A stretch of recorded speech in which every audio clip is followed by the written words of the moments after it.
I never thought I'd be writing this post. My name is Tamara, and until a week ago, I believed I had the perfect life with my husband, David, 38M. We've been married for 10 years, and I thought we had everything we could ever want. David is a respected local doctor, and I work as a high school teacher. We have 2 beautiful children, Emma, 8F, and Jack, 6M. Our friends always said we were the ideal couple, and I believed it too. But last week, my world came crashing down. I found out that David has been having an affair with his nurse, Emily, 28F, for over a year. The betrayal hit me like a ton of bricks, and I'm still struggling to process it all.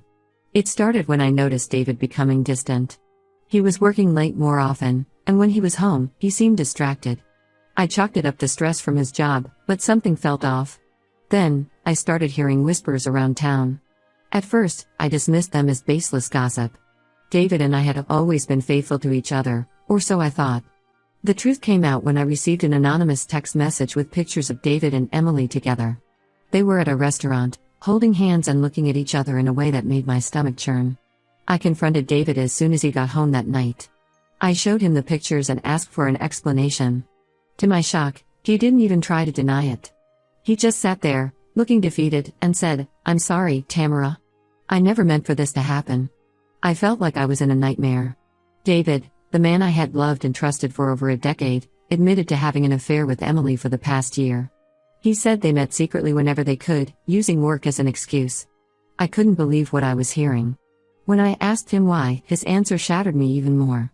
He said, "I love Emily. It started as a friendship, but it grew into something more. I'm sorry, but I can't ignore my feelings anymore." I was furious. How could he do this to me, to our family? I yelled at him, demanding to know how he could throw away everything we had built together. He just sat there, looking guilty and conflicted. I couldn't stay in the same house as him. With tears streaming down my face, I packed a bag and left. I'm staying with my parents now, trying to make sense of everything. My mom and dad have been incredibly supportive, but I still feel lost and betrayed. David has been trying to reach out. He's called and texted, begging for forgiveness and a chance to explain. But I can't bring myself to talk to him. The man I thought I knew is a stranger to me now. I'm worried about our children.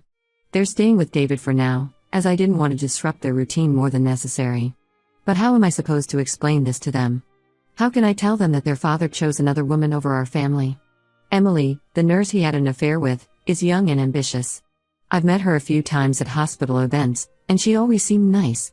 I never suspected she would do something like this. Now, I can't help but wonder if she pursued David because of his status and stability. I'm trying to stay strong for my kids, but it's hard. I cry myself to sleep most nights, wondering how I didn't see the signs. Was I too trusting? Did I ignore red flags because I wanted to believe in our perfect life? The worst part is, I still love David.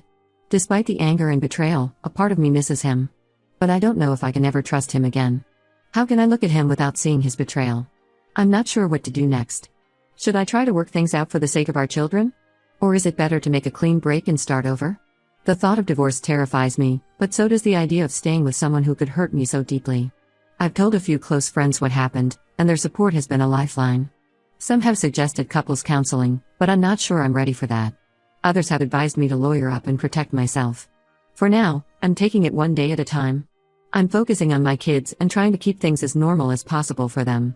But inside, I'm a mess of emotions, anger, sadness, confusion, and fear for the future. I never thought I'd be in this situation. I always believed David and I would grow old together, surrounded by our children and grandchildren. Now, that future seems like a distant dream. If anyone has been through something similar, I could really use some advice. How do you move forward when the person you trusted most in the world betrays you? How do you rebuild your life when everything you thought you knew turns out to be a lie? Thank you for reading this far. Writing it all out has been cathartic, even if it doesn't change the reality of my situation.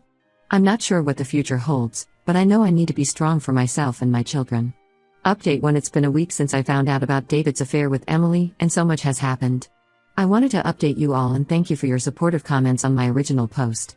First, I've decided to stay with my parents for now.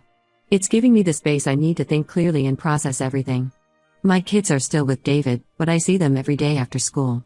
It breaks my heart to see the confusion in their eyes, but we're trying to keep things as normal as possible for them. David has been persistent in trying to talk to me. After ignoring his calls and messages for days, I finally agreed to meet him in a public place to discuss our situation. I was nervous and angry, but I knew we needed to address things for the sake of our children. When we met, David looked terrible. It was clear he hadn't been sleeping well. He started by apologizing profusely, saying he had made the biggest mistake of his life. He claimed that his affair with Emily was over and that he wanted to work things out with me. I listened to him, but I couldn't bring myself to forgive him. The trust we had built over years was shattered, and I told him I wasn't sure if it could ever be repaired. He broke down crying, which was shocking to see. David has always been the strong, composed one in our relationship. But here's where things took an unexpected turn. As we were talking, Emily showed up at the cafe. She looked distraught and asked if she could join us. Against my better judgment, I agreed. Emily's story was not what I expected. She revealed that David had been lying to both of us. Their affair hadn't ended as he claimed. In fact, David had been promising Emily that he would leave me for her. She showed us text messages where David talked about starting a new life with her. I was stunned. Just when I thought the betrayal couldn't get any worse, it did. David sat there, looking pale and trapped. He couldn't deny the evidence in front of us. Emily then dropped another bombshell. She thinks she might be pregnant. She's not sure yet, but she's late and has been feeling nauseous. The possibility of a child born from their affair made everything even more complicated. I left the cafe feeling numb. The man I had loved and trusted for so long had been lying to everyone. He wasn't just cheating on me, he was manipulating Emily too. It was clear that David had been trying to have his cake and eat it too, stringing both of us along. The fallout from this revelation has been intense. Word of the affair has spread through our small town like wildfire. David's reputation at the hospital has taken a hit. I've heard rumors that the hospital board is considering disciplinary action against both David and Emily for their unprofessional conduct. As for Emily, I have mixed feelings. On one hand, she participated in the affair and hurt me deeply. On the other hand, I can see that she was also a victim of David's lies. She's young and made a terrible mistake, but David was the one who broke his vows and betrayed our family. My friends and family have been incredibly supportive.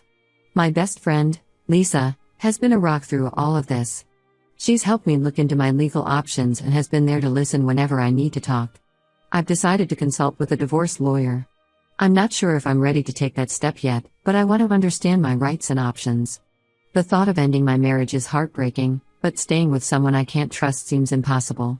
The children are starting to sense that something is wrong. Emma, our oldest, asked me yesterday when I was coming home. It broke my heart to see the worry in her eyes. Jack has been having nightmares. I know we need to tell them something soon, but I'm at a loss for how to explain this situation to them. David has moved out of our house and is staying with his brother. He keeps trying to convince me to give him another chance, saying he'll do anything to save our marriage. But how can I believe anything he says now? As for Emily, she's been put on leave from the hospital pending an investigation. I've heard she's considering leaving town to escape the gossip and judgment.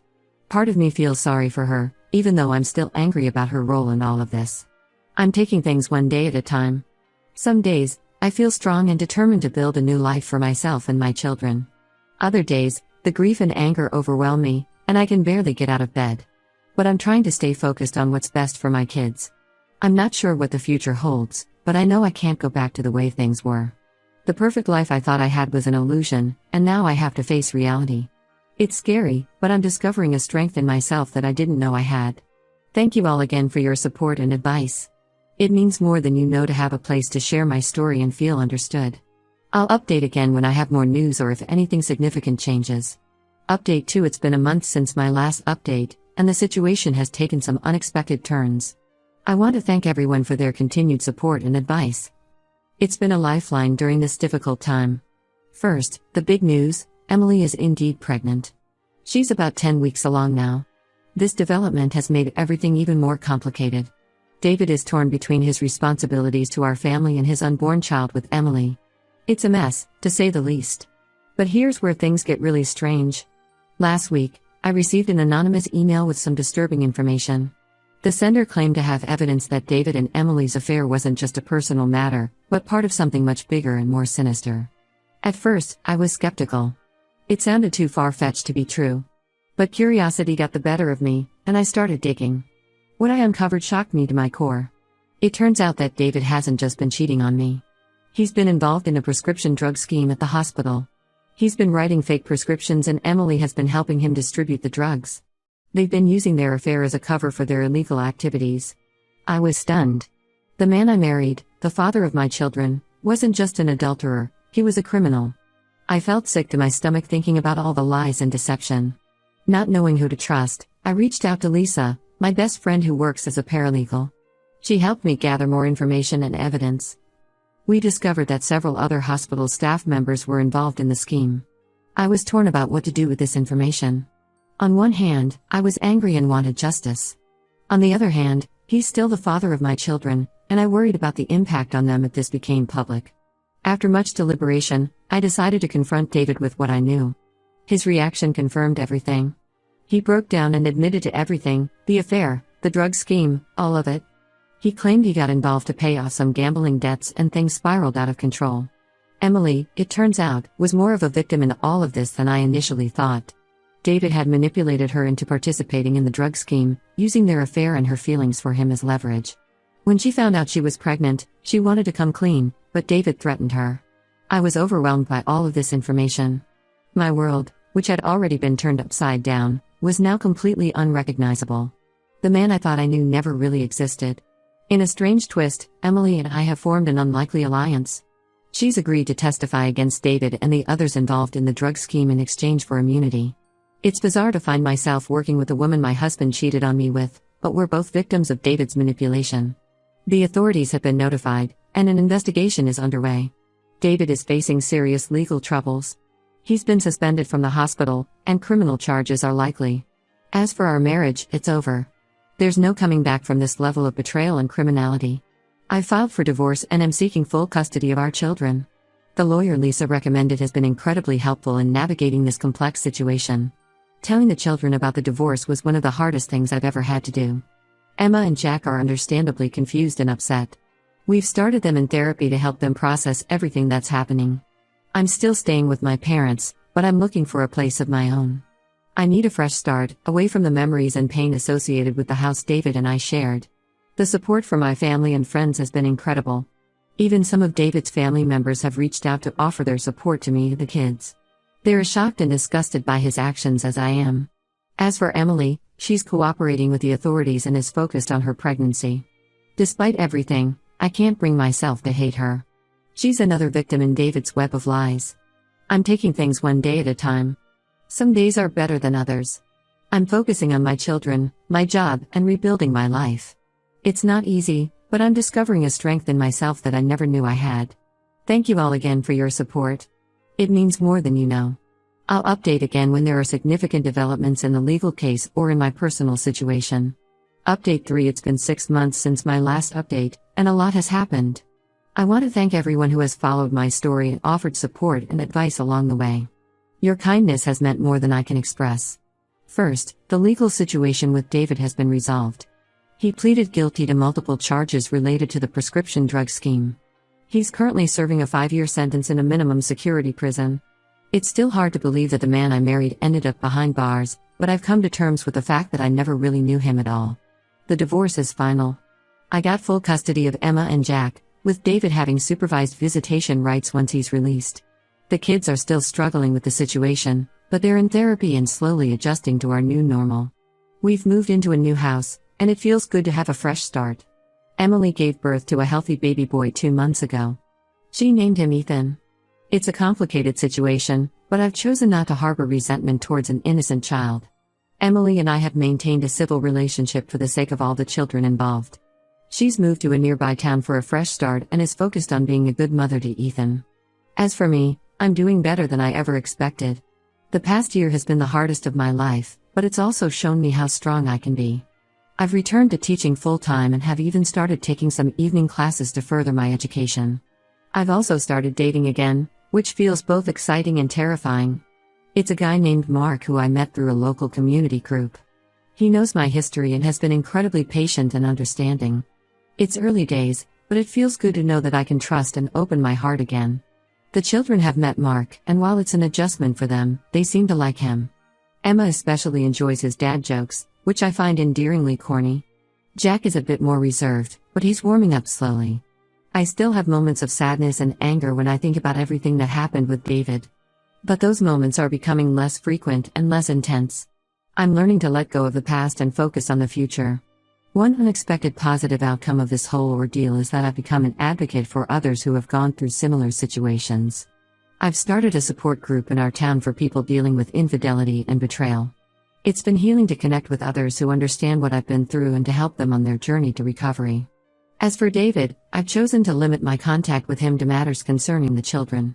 It's not always easy, especially when the kids have questions or want to talk about him, but I'm doing my best to navigate this complex situation. Looking back on everything that's happened, I can hardly believe how much my life has changed in just a year. The pain and betrayal I felt when I first discovered David's affair seemed like a lifetime ago. While I wouldn't wish this experience on anyone, I've grown so much through this ordeal. I've learned the importance of self-reliance and the value of a strong support system. My parents, Lisa, and my other friends have been incredible throughout this journey. I don't know how I would have made it through without them. The children are resilient, but they still have their tough days. Emma sometimes gets angry and lashes out, while Jack has become more withdrawn. We're working through it together, and I'm proud of how they're handling such a difficult situation.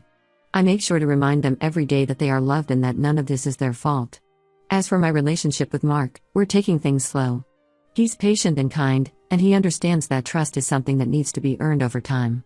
It's refreshing to be with someone who is honest and open about his feelings and intentions. I've also been focusing on self-care and personal growth. I've taken up yoga and meditation, which have been incredibly helpful in managing stress and finding inner peace. I'm also planning to run a half marathon next spring, something I never would have considered before all of this happened. There are still challenges ahead. David will be released from prison eventually, and we'll have to navigate co-parenting.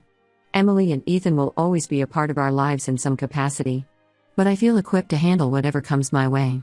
To those who might be going through something similar, I want to say this: it gets better. The pain doesn't disappear overnight, but it does lessen with time. Focus on yourself and your children. Surround yourself with supportive people. Don't be afraid to ask for help when you need it.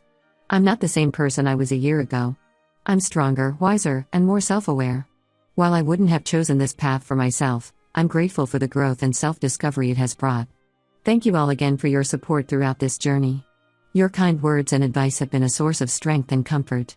I may not update again for a while, as I'm focused on moving forward with my life. But know that your support has made a real difference in my life, and I'm eternally grateful.